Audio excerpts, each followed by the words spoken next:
بسم الله الرحمن الرحيم إن الحمد لله نحمده ونستعينه ونستغفره ونعوذ بالله من شرور أنفسنا ومن سيئات أعمالنا من يهده الله فلا مضل له ومن يضلل فلا هادي له وأشهد أن لا إله إلا الله وحده لا شريك له وأشهد أن محمدا عبده ورسوله فقد قال الله تعالى في كتابه العزيز أعوذ بالله من الشيطان الرجيم يا أيها الذين آمنوا اتقوا الله حق تقاته ولا تموتن إلا وأنتم مسلمون يا أيها الناس اتقوا ربكم الذي خلقكم من نفس واحدة وخلق منها زوجها وبث منهما رجالا كثيرا ونساء واتقوا الله الذي تساءلون به والأرحام إن الله كان عليكم رقيبا يا أيها الذين آمنوا اتقوا الله وقولوا قولا سديدا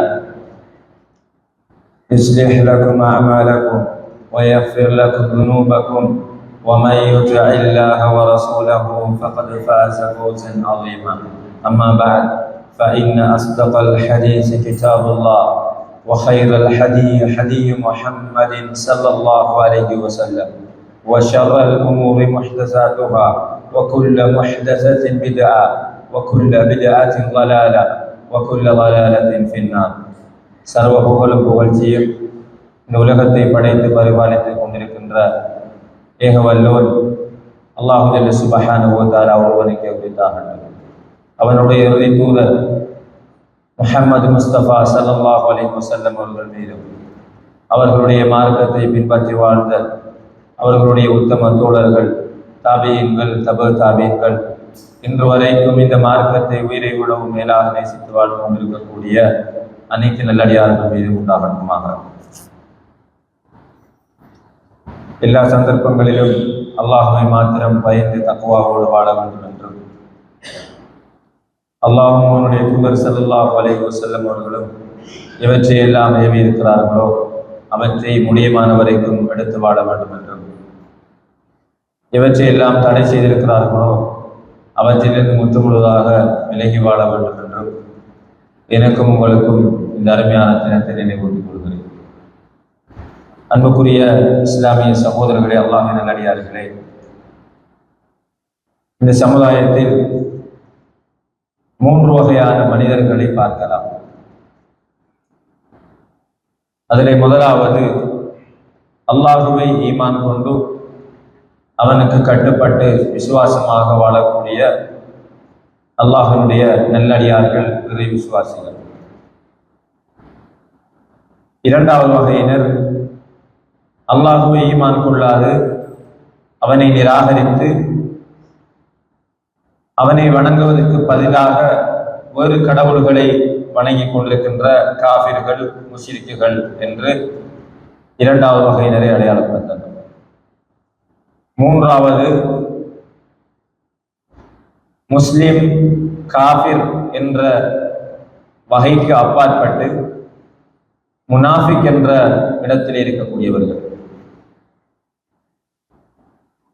உள்ளத்தில் இஸ்லாத்தின் எதிர்ப்பை வைத்துக் கொண்டு வெளிப்படையாக இஸ்லாத்தை கருவறுப்பதற்காக வேண்டி, இஸ்லாத்தை பலவீனப்படுத்துவதற்காக வேண்டி முஸ்லிமை போன்று நடித்து முஸ்லிம்களுக்குள் ஒருவராக சங்கமிப்பவர்கள் தான் முனாஃபிக்குகள் என்று அடையாளப்படுத்தப்படுகிறது. அன்புள்ள சகோதரர்களே, இந்த 3 வகையிலும் அல்லாஹு ஜல்ல சுப்ஹானஹு வ தஆலா மூன்றாவது வகையினரை மிக கடுமையாக அவர்களோடு நடந்து கொள்ள வேண்டும் என்று முஸ்லிம்களை, மூமின்களை பார்த்து சொல்கிறார். அதாவது முனாஃபிக்குகளோடு நீங்கள் கவனமாக இருந்து கொள்ள வேண்டும் என்று அல்லாஹ் தஆலா சொல்கிறார். முஸ்லிம்கள் இஸ்லாத்தை வெளிப்படையாக காட்டுவார்கள், இஸ்லாத்திலே வாழுவார்கள். காபிர்கள் வெளிப்படையாக இஸ்லாத்தை வெறுப்பார்கள். அவர்களை எங்களால் இலகுவாக அடையாளம் கண்டு கொள்ளலாம். நயவஞ்சகர்கள் என்று சொல்லக்கூடிய இந்த முனாஃபிக்குகளை பொறுத்த வரைக்கும் அவர்களை இலகுவாக அடையாளம் கண்டு கொள்ள முடியாது. ஸல்லல்லாஹு அலைஹி வஸல்லம் அவர்களுடைய காலத்தில் அல்லாஹு தஆலா வஹி மூலமாக அவர்களோடு நடித்து கொண்டு முஸ்லிம்களாக வாழ்ந்த முனாஃபிக்குகளை அடையாளப்படுத்தி காட்டினார். அவர்களுடைய பெயர் பட்டியலை முஹம்மது ஸல்லல்லாஹு அலைஹி வஸல்லம் அவர்கள் அபூ உபைதா என்று சொல்லக்கூடிய ஒரு சஹாபியிடம் கொடுத்தார்கள். அன்புக்குரிய சகோதரர்களே, அல் குர்ஆன் இந்த முனாஃபிக்குகளை பற்றி குர்ஆனிலே நிறைய சொல்கிறது. 37 இடங்களில் அல்லாஹ் தஆலா இந்த முனாஃபிக்குகளை பற்றி சொல்லி காட்டுகிறார். அதில் குறிப்பாக 2வது அத்தியாயம் சூரத்துல் பக்ராவிலே அல்லாஹ் தஆலா 4 வசனங்களில் மூமின்களை பற்றி சொல்கிறார். 2 வசனங்களில் காபிர்களை தனியாக சொல்கிறார். 13 இடங்களில் 13 வசனங்களில் அல்லாஹ் தஆலா முனாஃபிக்குகளை பற்றி சொல்கிறார். இதிலே எங்களுக்கு புரிந்து கொள்ளலாம் முனாஃபிக்குகள் என்பவர்கள் எப்படிப்பட்டவர்கள், இந்த சமுதாயத்தில் அவர்களோடு நாங்கள் எவ்வாறு நடந்து கொள்ள வேண்டும் என்பதை குர்ஆன் எங்களுக்கு எப்படி எச்சரிக்கின்றது என்பதை சூரத்துல் பக்ராவிலே அல்லாஹ் தஆலா அதிக விடுத்தங்கள் இவர்களை பற்றி சொல்லியிருப்பதை கொண்டு நாங்கள் புரிந்து கொள்ளலாம். அன்புக்குரிய சகோதரர்களே, அல்லாஹ் தஆலா குர்ஆனிலே சொல்கிறான், யுகாதிஊன அல்லாஹ வல்லதீன ஆமனூ வமா யஹ்தஊன் இல்லா அன்ஃபுஸஹும் வமா ஹும் யஷ்குரூன். அவர்கள் அல்லாஹ்வுக்கு மோசடி செய்கிறார்கள், அவர்கள் அல்லாஹ்வுக்கு மோசடி செய்கிறார்கள் என்று அல்லாஹ் தஆலா சொல்கிறார். முனாஃபிக்குகள் அல்லாஹ்வுடைய மார்க்கத்திற்கு மோசடி செய்யக்கூடியவர்கள். ஆனால் அவர்கள் யார் என்று எங்களால் அடையாளம் கண்டுகொள்ள முடியாது. அவர்களுக்கு இருக்க வேண்டிய அடையாளங்களை குர்ஆன் எங்களுக்கு சொல்கிறது. அல்லாஹ் தஆலா குர்ஆனிலே தொடர்ந்து சொல்கிறான், ஃபீ குலூபிஹிம் மரல், அவர்களுடைய உள்ளத்திலே நோய் இருக்கிறது. ஃபஸாதஹும் அல்லாஹு மரதா, அந்த நோயை அல்லாஹ் தஆலா மென்மேலும் அவர்களுக்கு அதிகப்படுத்தினான். வலஹும் அஸாபுன் அலீமும் பிமா கானூ யக்ஸிபூன், அவர்கள் பொய்யர்கள், அவர்கள் பொய்ப்பித்ததன் காரணமாக, பொய்யர்கள் என்பதனால் அல்லாஹ் தஆலா அவர்களுக்கு மிக கடுமையான வேதனையை கொடுக்கிறான். وَإِذَا قِيلَ لَهُمْ لَا تُفْسِدُوا, அவர்களிடம் நீங்கள் இந்த பூமியிலே ஃபசாது செய்ய வேண்டாம் என்று சொன்னால் அவர்கள் சொல்வார்கள், قالوا إنما نحن مصلحون, நாங்கள் ஃபசாது செய்வர்கள் அல்ல, நாங்கள் இஸ்லாஹ் செய்வதற்காக இந்த பூமியிலே வந்தவர்கள் என்று சொல்லுவார்கள். என்ன சொல்வார்கள்? இந்த பூமியில், இந்த சமுதாயத்தில் நாங்கள் இஸ்லாஹ் செய்வதற்காக வந்தவர்கள், நல்லது செய்வதற்காக வந்தவர்கள் என்று யார் சொல்வார்கள்? முனாஃபிக்குகள் சொல்வார்கள். அலா இன்னஹும் ஹுமுல் முஃப்ஸிதூன், அவ்வாறல்ல நபியே நீங்கள் அறிந்து கொள்ளுங்கள், அவர்கள்தான் யார்? குழப்பவாதிகள். வலாக்கின் லா யஷ்குரூன், அதை அவர்கள் அறிந்து கொள்ள மாட்டார்கள். وَإِذَا قِيلَ لَهُمْ آمِنُوا كَمَا آمَنَ النَّاسُ, எல்லோரும் ஈமான் கொண்டதை போல நீங்களும் ஈமான் கொள்ளுங்கள் என்று அவர்களிடம் சொல்லப்பட்டால் அவர்கள் சொல்லுவார்கள், قَالُوا أَنُؤْمِنُ كَمَا آمَنَ السُّفَهَاءُ, மடையர்கள் ஈமான் கொண்டதை போல நாங்களும் ஈமான் கொள்ளவா என்று அவர்கள் கேட்பார்கள். அலா இன்னஹும் ஹுமுஸ் சுஃபஹா, நபியே நீங்கள் அறிந்து கொள்ளுங்கள், அவர்கள்தான் சுஃபஹாக்கள். சுஃபஹா என்பது மடையர்கள். வலாக்கின் லா யஅலமூன், அதையும் அவர்கள் அறிந்து கொள்ள மாட்டார்கள். மேலே அல்லாஹ் தஆலா சொல்கிறான், அவர்கள்தான் ஃபசாது செய்பவர்கள், அதை ஏற்றுக்கொள்ள மாட்டாங்க, அது அவங்களுக்கு விளங்காது. இங்கே அல்லாஹ் தஆலா சொல்கிறான், அவர்கள் மடையர்கள், அவர்கள் அதை அறிந்து கொள்ள மாட்டார்கள் சொல்கிறான். وَإِذَا لَقُوا الَّذِينَ آمَنُوا قَالُوا, மூமின்களோட சேர்ற நேரம் அவர்கள் சொல்வார்கள், நாங்கள் மூமின்கள் என்று சொல்வார்கள். قَالُوا آمَنَّا, وَإِذَا خَلَوْا إِلَى شَيَاطِينِهِمْ அவர்களுடைய ஷைத்தான்களோடு அவர்கள் சேர்ந்து விட்டால் அவர்கள் சொல்லுவார்கள் இன்னா மஅக்கும் இன்னமா நஹ்னு முஸ்தஹ்சிஊன், நாங்கள் உங்களோடு தான் இருக்கிறோம், உங்களோட தான் நாங்கள் ஈமான் கொண்டிருக்கின்றோம் என்று அவர்கள் சொல்வார்கள். அன்புக்குரிய சகோதரர்களே, இது அல்லாஹு தஆலா முனாஃபிக்குகளை பற்றி சொல்கின்ற திருமறை வசனங்கள். சூரத்துல் பக்ராவிலே அல்லாஹு தஆலா சொல்லி காட்டுகிறார்,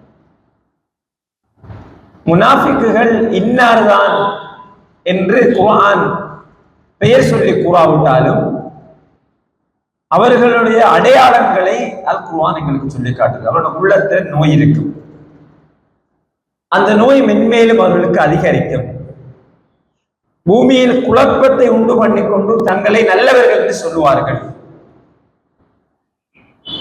இஸ்லாத்துக்கு எதிராக செயற்பட்டு கொண்டு அவர்கள் அறியாத நிலையில் செயற்படுவார்கள். அதே நேரம் அவர்களை மூமின்களோடு தான் நாங்கள் இருக்கிறோம் என்று சொல்லுவார்கள் என்றெல்லாம் அல்லாஹு தஆலா குர்ஆனிலே சொல்லி காட்டுகிறார். இந்த முனாஃபிக்குகளை பொறுத்த வரைக்கும் இந்த முனாஃபிக்குகள் இரண்டு வகையினர் இருக்கிறார்கள். ஒன்று அல் முனாஃபிக் அல் கபீர் என்று சொல்லக்கூடியவர்கள். முனாஃபிகும் அந்நிஃபாக் ஃபில் அகீதா, அகீதாவுல நிஃபாக்கானவர்கள், நிஃபாக்குல் குப்ரா என்று சொல்றாங்க, பெரிய நிஃபாக். இரண்டாவது வகை நிஃபாக் அந்நிஃபாக்கு ஃபில் அமல், சிறிய நிஃபாக், அமலுடைய விஷயத்தில் அவர் முனாஃபிக்காக இருப்பது. இந்த இரண்டு நிஃபாக்கையும் அல்லாஹ் குர்ஆனிலே அடையாளப்படுத்துகிறார். ஸல்லல்லாஹு அலைஹி வஸல்லம் அவர்களும் அவர்களுடைய வழிகாட்டல், அவர்களுடைய பொன்மொழிகளில் அதை சொல்லி காட்டுகிறார்கள். அன்புள்ள சகோதரர்களே, இந்த பெரிய வகை முனாஃபிக்குகளை பொறுத்தவரை எங்களுடைய காலத்திலே அவர்கள் இல்லை என்று சில அறிஞர்கள் சொல்கிறார்கள். இந்த காலத்துல உள்ளத்துல குஃப்ர வச்சுக்கொண்டு வெளியில இஸ்லாத்தை வெளிப்படுத்துபவர்கள் இல்லை என்று சொல்கிறார்கள். இருந்தாலும் சில இஸ்லாமியர்களுக்குள் இருந்து கொண்டு இஸ்லாத்தை காட்டிக் கொடுக்கின்ற, இஸ்லாத்தை கருவறுப்பதற்காக செயற்படுகின்ற, இஸ்லாத்தினுடைய எதிரிகளோடு நட்பு கொண்டாடி அவர்களோடு சேர்ந்து சில உலக இலாபங்களை அவர்களிடமிருந்து அடைந்து கொள்ள வேண்டும் என்பதற்காக செயற்படுகின்ற சில இஸ்லாத்துக்கு எதிரான சூழ்ச்சிக்காரர்கள் இன்றைக்கு இருக்கத்தான் செய்கிறார்கள். அல் குர்ஆன் அவர்களுடைய அந்தஸ்தை கியாமத் நாளில் அவர்கள் எப்படி இருப்பார்கள் என்பதை மிக கடுமையாக சொல்லி காட்டுகிறது. அல்லாஹ் தஆலா சொல்கிறான், وَإِذَا رَأَيْتَهُمْ تُعْجِبُكَ أَجْسَامُهُمْ. அப்ப அந்த முனாஃபிக்கள், அந்த பெரிய முனாஃபிக்கள் யார் என்றால், وَإِذَا رَأَيْتَهُمْ, நபியே நீங்கள் அவர்களை பார்த்தால், تُعْجِبُكَ أَجْسَامُهُمْ, அவர்களுடைய உடல் அமைப்பு உங்களை ஆச்சரியப்படுத்தும். உங்களை பார்த்தா அப்படி இருப்பாங்க, நல்லவர்களை போல இருப்பார்கள், இஸ்லாத்துக்கு நல்ல உதவி செய்ய வந்தவர்களை போல இருப்பார்கள்.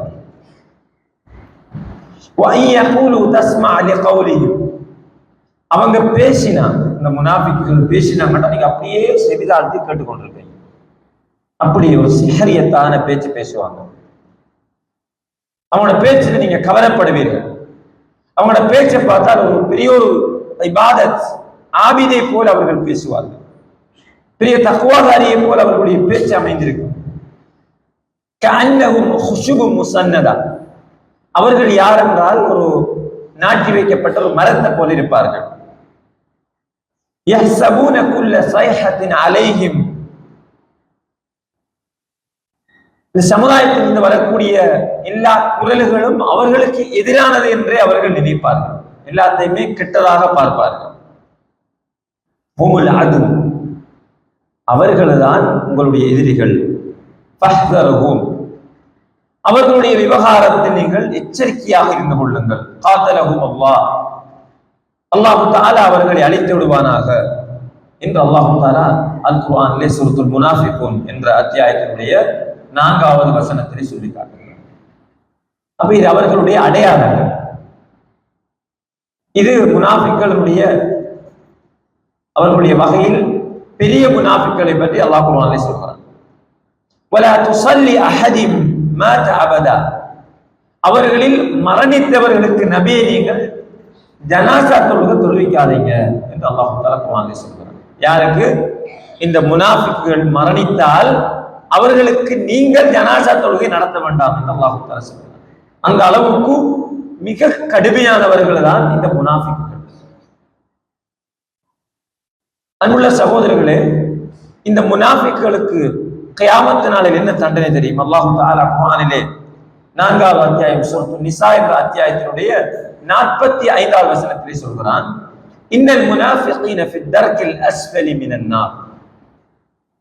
இந்த முனாஃபிக்குகள் நரகத்தினுடைய அடித்தட்டிலே இருப்பார்கள் என்று அல்லாஹ் குர்ஆனிலே சொல்கிறான். முனாஃபிக்குகள் நாளை மறுமையில் நரகத்தினுடைய அடித்தட்டிலே இருப்பதாக அல்லாஹ் குர்ஆனிலே சொல்கிறான்.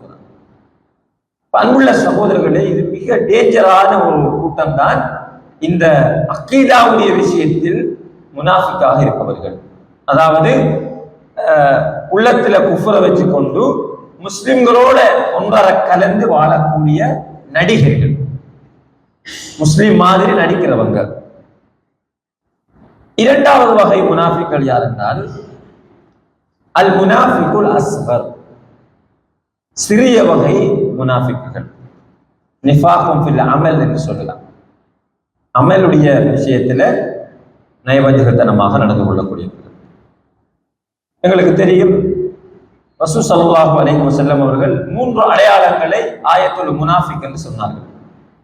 3 பண்புகள் எவரிடத்தில் இருக்கிறதோ அவர் முனாஃபிக் என்று சொன்னாங்க. அந்த 3 பண்பும் யாரிடத்தில் இருக்கிறதோ அவர் அல் முனாஃபிக் அஸ்கர் என்ற வகையை சார்ந்தவர். அமலுடைய விவகாரத்தில் நிஃபாக்தனம் உள்ளவர். ஸல்லல்லாஹு அலைஹி வஸல்லம் அவர்கள் சொன்னார்கள், அவர் பேசினால் பொய் சொல்லுவார். பேசினால் பொய் சொல்லுவார். அது நிஃபாக்கினுடைய ஒரு அலாமத், ஒரு அடையாளம். வாக்களித்தால் அதை நிறைவேற்ற மாட்டார், மாறு செய்வார். நம்பினா மோசடி செய்வார், துரோகம் செய்வார். துரோகம் அவருக்கு சிம்பிளான ஒரு பழக்கமா இருக்கு. அப்ப பொய் சொல்றது அவருக்கு ஒரு பாரமான ஒரு விஷயமா இருக்காது. எல்லாத்துக்கும் பொய் சொல்லுவார். ஒரு விஷயத்துக்கு வாக்களித்தால், உன்னை ப்ரொமிஸ் பண்ணினால், சின்ன விஷயமோ பெரிய விஷயமோ, பெரிய விஷயத்துக்கு வாக்களிச்சு மாறு செஞ்சாதான் பாவம், சின்ன விஷயத்துல பாவம் இல்லைன்னு யாரும் சொல்லல. வாக்களித்தால் மாறு செய்வார், அது அவருக்கு சிம்பிளா இருக்கு. துரோகம் செய்யறதும் அவருக்கு சிம்பிளா இருக்கு. இந்த 3ம் யாரிடத்தில் இருக்கிறதோ அவர் முனாஃபிக் என்று ஸல்லல்லாஹு அலைஹி வஸல்லம் அவர்கள் சொன்னார். அன்புள்ள சகோதரர்களே, இந்த முதலாவது பண்பை பற்றி நாங்கள் பார்க்கிற போது உண்மையில் இந்த அல் முனாஃபிகுல் அக்பர் என்று சொல்லக்கூடியவர்கள், நான் ஆரம்பத்தில் சொன்னதை போல எங்களுக்குள்ள பெரும்பாலும் கிடையாது. இஸ்லாத்தை நடிச்சு கொண்டு குஃப்ர உள்ளத்துல வச்சிருக்கார்கள், பெரும்பாலும் கிடையாது. 99% அதிகமானவர்கள் சொல்லலாம், அவங்க கிடையாது. ஆனால் இந்த சிறிய வகை நிஃபாக் எங்களிடத்துல மிக அதிகமாக இருக்கிறது.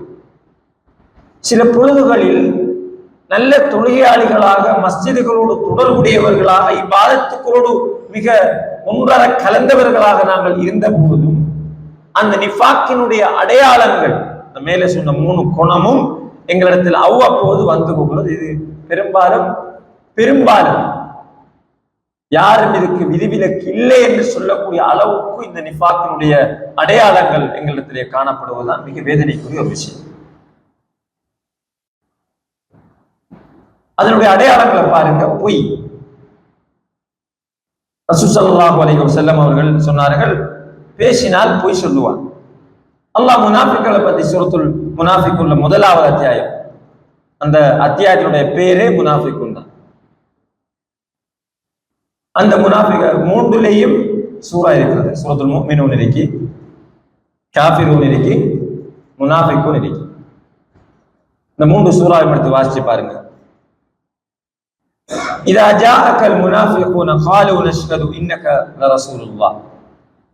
முனாஃபிக்கள் சொல்லுவாங்களாம், சாட்சி சொல்லுவாங்களாம், நாங்களும் என்ன நீங்க அல்லாஹ்வுடைய தூதர் என்று சாட்சி சொல்கிறோம். வல்லாஹு யஅலமு, அவங்களோட உள்ளம் அல்லாஹ்க்கு தெரியும்.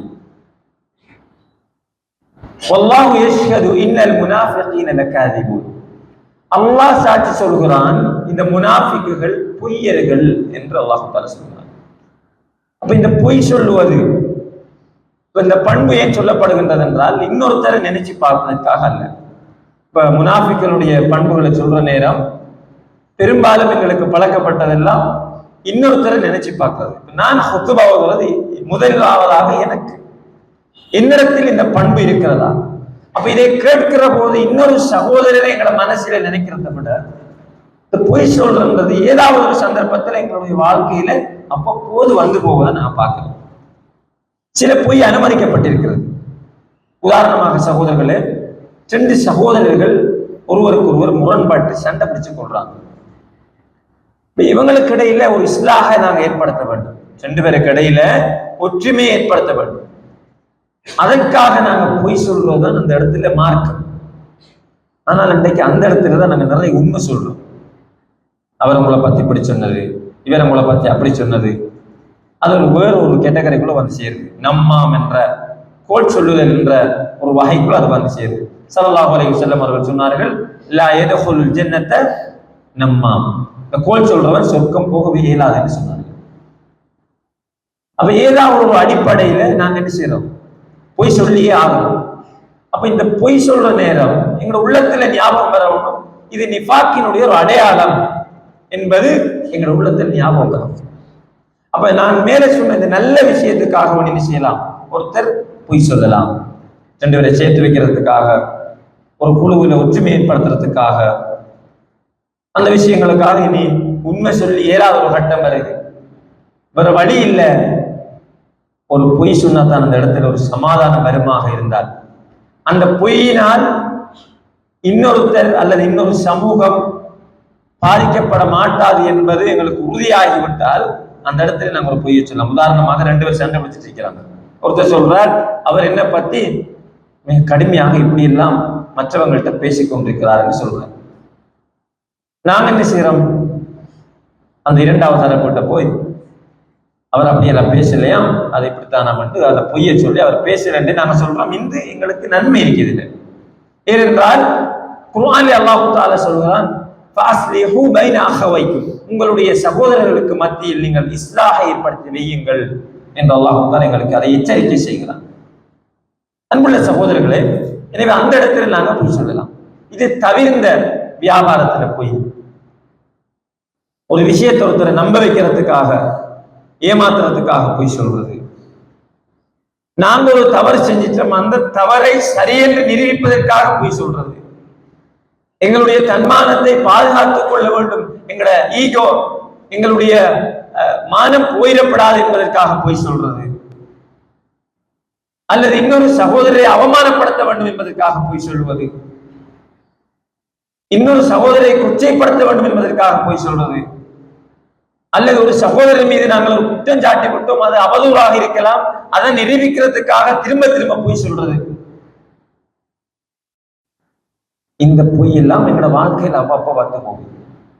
அன்புள்ள சகோதரர்களே, இது நிஃபாக்கை ஏற்படுத்தக்கூடிய ஒரு அடையாளம் என்பதை நாங்கள் புரிந்து கொள்ள வேண்டும். ஸல்லல்லாஹு அலைஹி வஸல்லம் அவர்கள் அதை எங்களுக்கு ஹதீஸிலே சொல்லி காட்டுகிறார். அல்லாஹ் தஆலா சொல்கிறான், முனாஃபிக்குகள் லகாதிபூன், நிச்சயமாக அவர்கள் பொய்யர்கள்.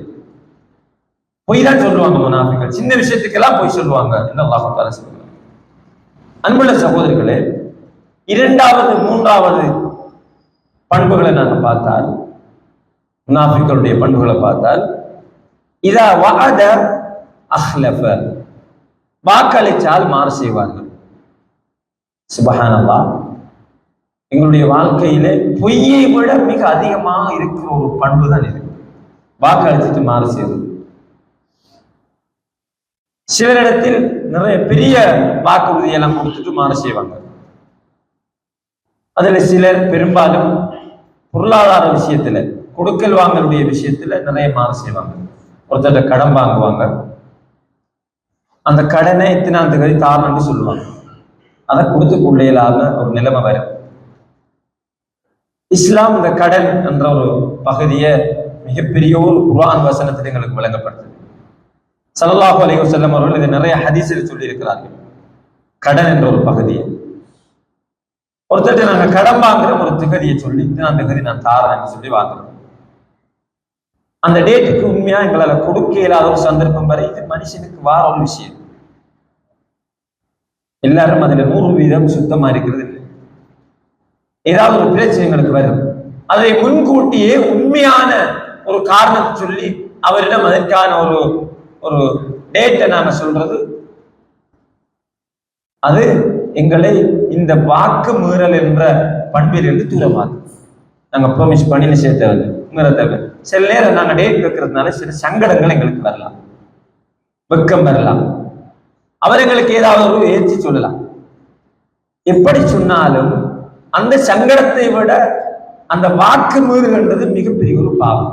எனவே சகோதரர்களே, அந்த இடத்துல மிக நேர்மையாக நடந்து கொள்ள வேண்டும். நிஃபாக்கினுடைய அடையாளம் அந்த இடத்துல எங்களுக்கு வரக்கூடாது.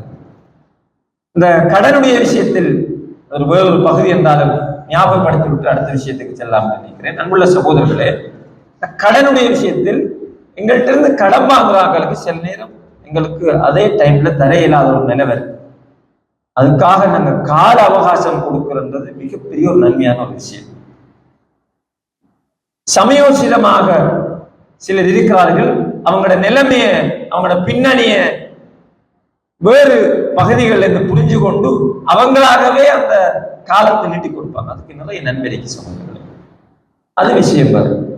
ஆனால் ஒருவர் வாக்களித்தால் கட்டாயம் என்ன செய்ய வேண்டும், அதை நிறைவேற்ற வேண்டும்.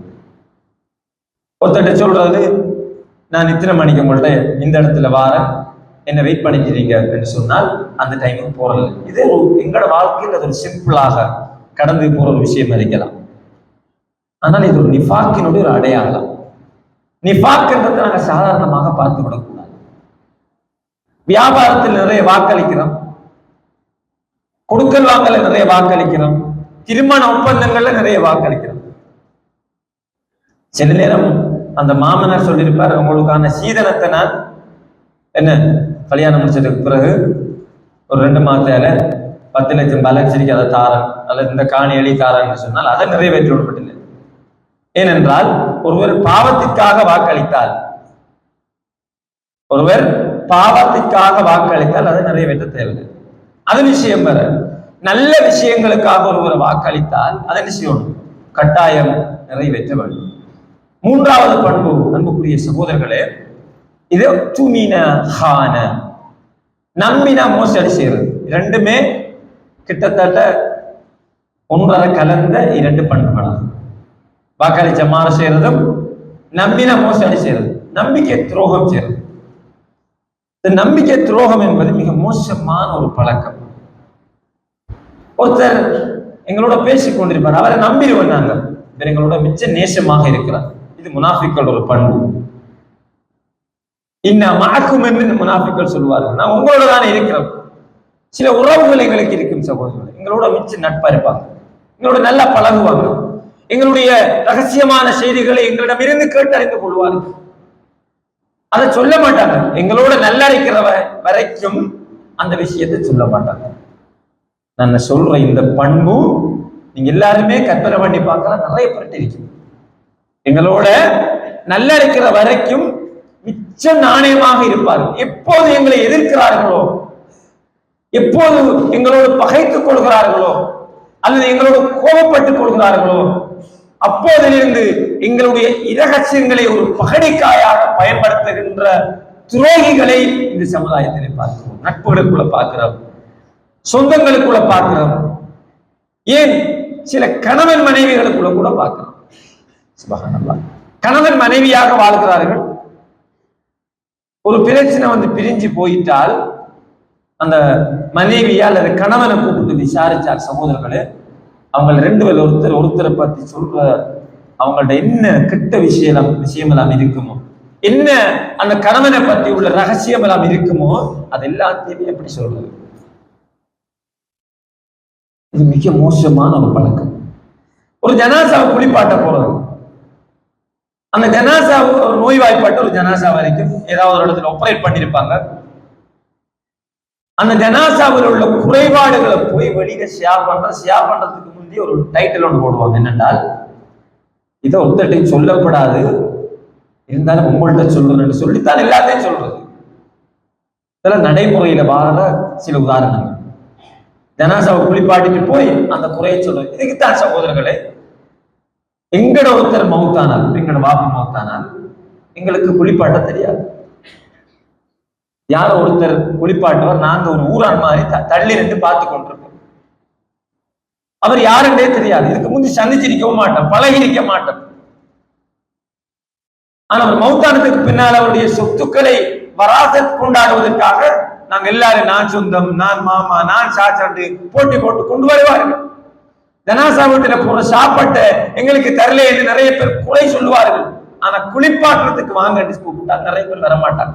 இப்ப ஏன் நாங்க குளிப்பாட்டணும் என்றால், இந்த வாப்பட ஜனாசாவில் இருக்கிற குறையை நான் சொல்லுவேன், வழியே சொல்ல மாட்டேன். இருந்தாலும் துரதிர்ஷ்டவசம் நாங்க இந்த அறிவை எல்லாம் எடுக்கிறதுக்கு ஆட்கள் தயாரில்லை.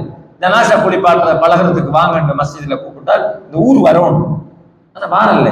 எங்களுக்கு தான் இந்த ஃபிக்ஹ் இஸ்லாத்தை எல்லாம் படிக்கிறதுக்கு விருப்பம் இல்லை. அதுக்கு உலமாக்கள் இருக்கிறார்கள், அதுக்கு கொஞ்சம் பேர் இருக்கிறாங்க. அந்த மையத்தை என்றால் அந்த மையத்துக்கு கொஞ்சம் பேர் இருக்கிறாங்க, அவங்க தான் நல்லா படிக்கணும். ஜனாசா குளிப்பாட்டுறபடி இதெல்லாம் அவங்க தான் படிக்கணும்.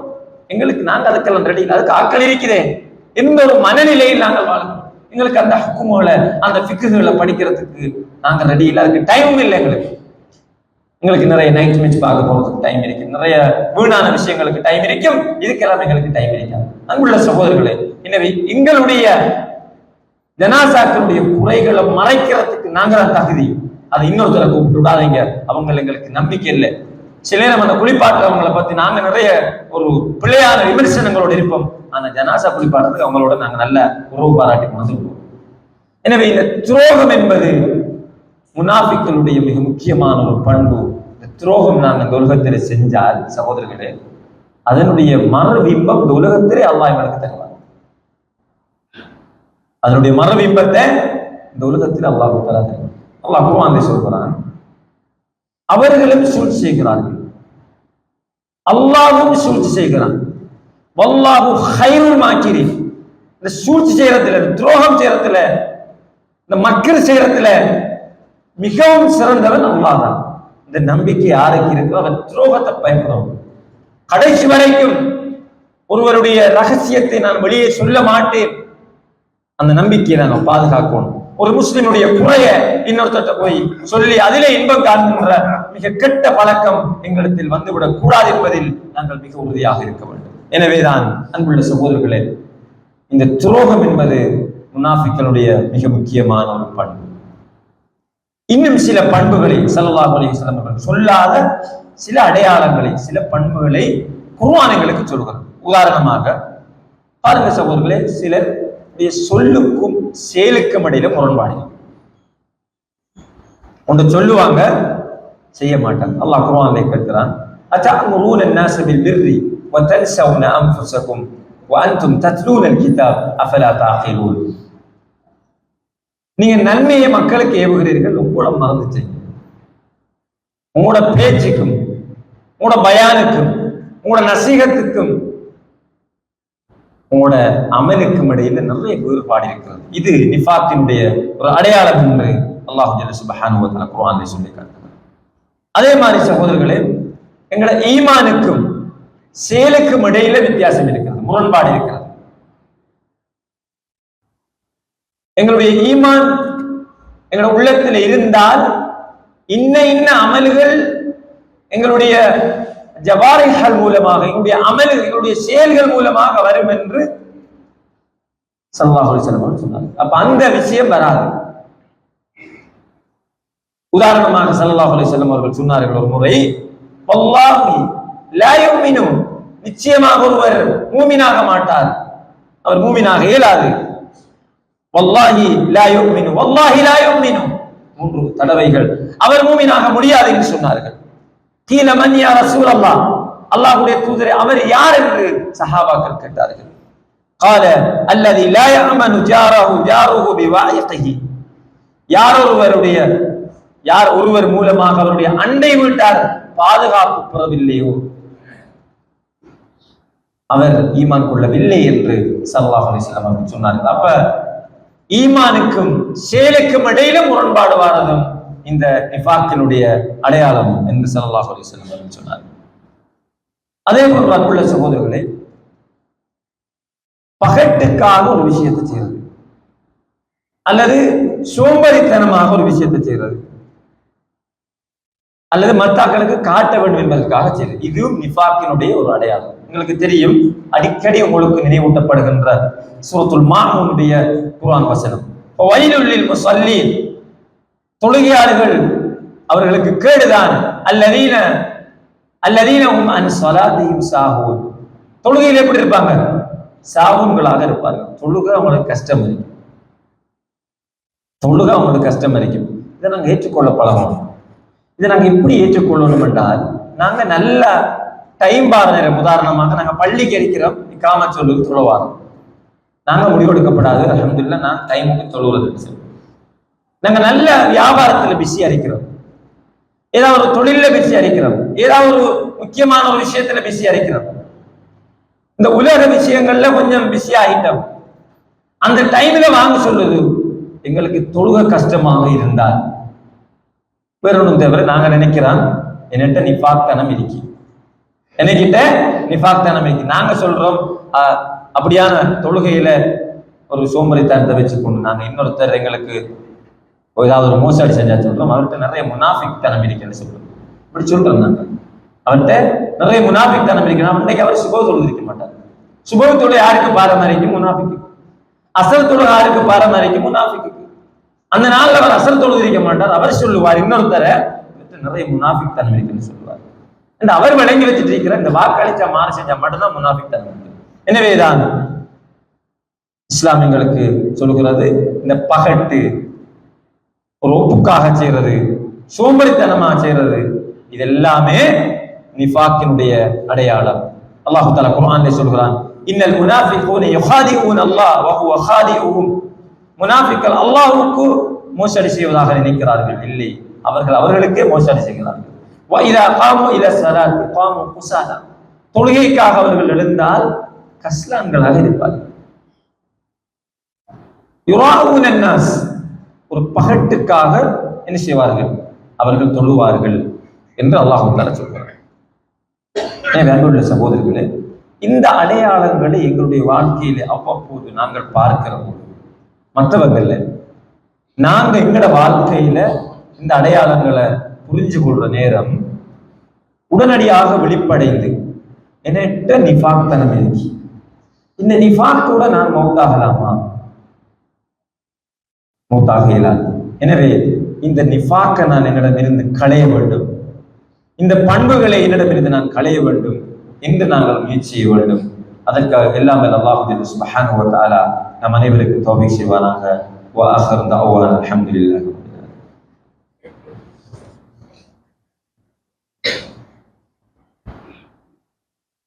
அல்ஹம்துலில்லாஹி நஹ்மதுஹு வ நஸல்லி அலா ரசூலில் கரீம், அம்மா பஅத்.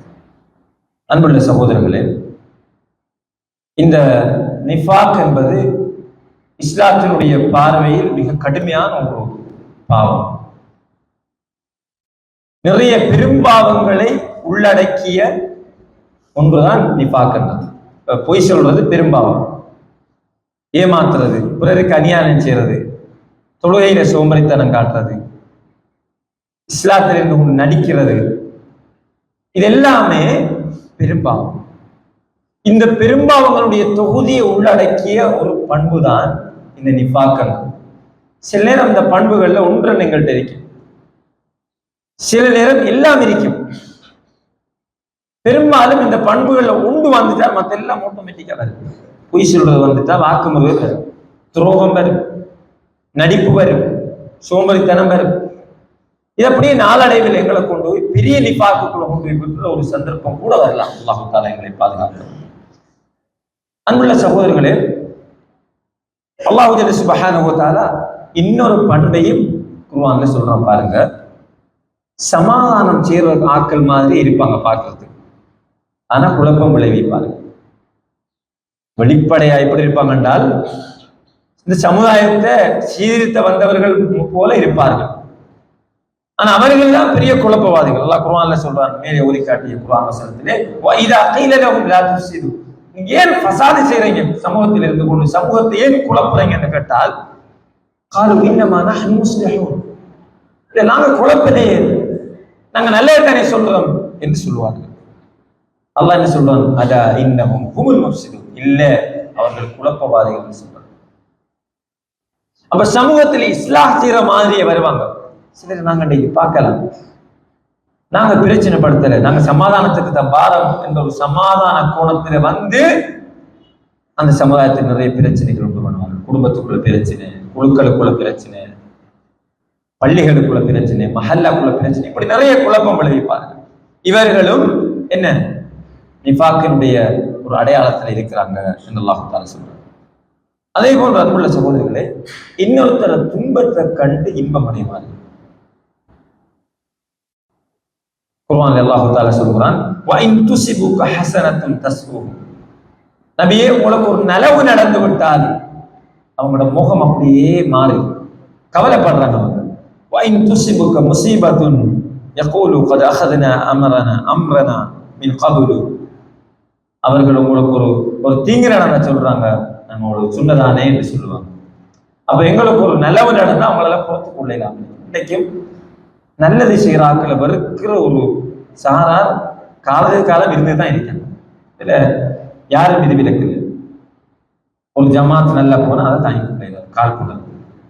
ஒரு பள்ளிவாசலை நல்லா செஞ்சா ஒரு 90 நல்லது இருக்கும், ஒரு 10 மிஸ்டேக் இருக்கும். 10 மிஸ்டேக் வந்தா தான் அந்த நிர்வாகிகள் மனிதர்கள், அந்த ஜமாத் மனிதர்கள், இல்லாட்டி அவர்கள் மலக்குகளே. அந்த 10 விஷயத்தையும் என்ன செய்வார்கள் என்றால், பாருங்க இந்த முனாஃபிக்கிற அடையாளம் எப்படி அவங்கள்ட்ட எல்லாம் நான் சொன்ன மாதிரி ஒன்றோட ஒன்றா பின்னால வருது பாருங்க. அந்த உரியவர்களோட சிரிப்பாங்க, நல்லா பேசுவாங்க, உண்மையிலே நீங்க நல்லா செய்றீங்கன்னு சொல்லுவாங்க, நீங்க நல்ல ஆக்கள்னு சொல்லுவாங்க. யாரை சந்திக்கிற நேரம், அந்த உரிய ஆக்களை சந்திக்கிற நேரம். அவங்களோட பிள்ளையோட கண்டால் என்ன செய்வாங்கன்னா வெளியே போய் அதை விமர்சிப்பார்கள், நையாண்டி செய்வார்கள். அல்லாஹ் இந்த நையாண்டி செய்வாங்களே, உதாரணமா இந்த பள்ளியில ஒரு பிள்ளை நடக்குது, அதை கண்ணால நையாண்டி செய்யறது, வெளியால போய் நையாண்டி செய்யறது. அல்லாஹ் யஸ்தஹ்ஸி பிஹிம் என்று அல்லாஹ் குர்ஆன்ல சொல்றான், அவர்களை அல்லாஹ் நையாண்டி செய்கிறான். நாங்க நல்லது செஞ்சாலும் எங்களை ஒருத்தர் நையாண்டி செய்யற நாங்க கவலைப்படுத்தவில்லை சகோதரர்களே. எங்கட இஹ்லாஸுக்கு நாங்க திருப்தி அதான் செய்வோம். நாங்க வெளியே போவோம், ஒருத்தர் சொல்லுவார் உங்களை பத்தி இவர் நையாண்டி சொல்லி போறார், அல்ஹம்துலில்லாஹ், எனக்கு ஒரு பிரச்சனையும் இல்லை. ஏன்? அல்லாஹு யஸ்தஹ்ஸி பிஹிம், அவர்களை அல்லாஹ் நையாண்டி செய்கிறான். எனக்கு அல்லாஹ் சப்போர்ட் அளிக்கான், நானே கவலைப்பட. எனவே அன்புள்ள சகோதரர்களே, இந்த இவங்க எப்படி இருப்பாங்க என்றால், எங்கள்கிட்ட நல்லா சிரிச்சு கொண்டு வெளியே போய் எங்களை நையாண்டு செய்வார்கள். எங்களை பற்றிய பிழையான கருத்துக்களை எங்களை பற்றி நல்லா நினைக்கிறவங்கள்ட்ட பரப்பி கொண்டிருப்பார்கள். சுப்ஹானல்லாஹ். ஸல்லல்லாஹு அலைஹி வஸல்லம் அவர்கள் சொன்னார்கள், ஷர்ரு மினன் நாஸ், இவர்கள் யார் என்றால் இந்த மனித இனத்திலேயே மோசமானவர்கள். மனித இனத்திலேயே இவர்கள் மோசமானவர்கள். ஏனென்றால் அவங்க உங்கள்கிட்ட வார நேரம் ஒரு நல்ல முகத்தை கொண்டு வருவாங்க, நீங்க நல்லமாப்பா, நீங்க நல்லா செய்றீங்க, நல்லா நீங்கன்னு சொல்லுவாங்க. வெளியால போய்கொண்டு உங்களை பிள்ளையாக விமர்சிப்பார்கள். துல்வஜ்ஹை, இவர்கள் இரட்டை முகம் கொண்டவர்கள், இவர்கள் இந்த மனித இனத்தில், இந்த மனித சமுதாயத்தில் மிக மோசமானவர்கள் என்று ரசூல் ஸல்லல்லாஹு அலைஹி வஸல்லம் அவர்கள் சொல்லி காட்டினார்கள். எனவே அன்புள்ள சகோதரர்களே, இந்த பண்புகள் சில பொழுதுகளில் இந்த உலகத்தில் அவ்வப்போது எங்களுக்கு சில சிற்றின்பங்களை தந்தாலும், கோல் சொல்ற நேரம், மூட்டுற நேரம், நடிக்கிற நேரம், சோம்பேறித்தனம் காட்டுற நேரம், இந்த பண்புகளை நாங்க லைச்சு போற நேரம் எங்களுக்கு சில சிற்றின்பங்களை இது தந்தாலும் இது பெரிய ஒரு ஆபத்தான ஒரு பாவம் என்பதை நாங்கள் இந்த குத்பா உரையிலே கேட்டோம். எல்லாம் அல்லாஹ் சுப்ஹானஹு வ தஆலா எங்களுடைய உள்ளங்களை நிஃபாக்கினுடைய ஒரு கடுகளவேனும் இல்லாமல் எங்களை பரிசுத்தப்படுத்தி ஜன்னத்துல் ஃபிர்தௌஸ் என்ற உயர்ந்த சொர்க்கத்திலே எங்களை கொண்டு போய் சேர்ப்பானாக. வ ஆகிரு தஅவானா அல்ஹம்துலில்லாஹி ரப்பில் ஆலமீன். பாக்கியா மீடியாவில் வரும் வீடியோக்களை எமது சேனலின் கீழுள்ள சப்ஸ்கிரைப் பட்டனை கிளிக் செய்வதன் மூலம் தொடர்ச்சியாக பார்வையிட முடியும். வீடியோக்களை லைக், ஷேர் செய்து மற்றவர்களும் பயன்பெற முயற்சிப்போம். எமது அமல்களை அல்லாஹ் ஏற்றுக்கொண்டு இம்மையிலும் மறுமையிலும் வெற்றி பெறச் செய்வானாக.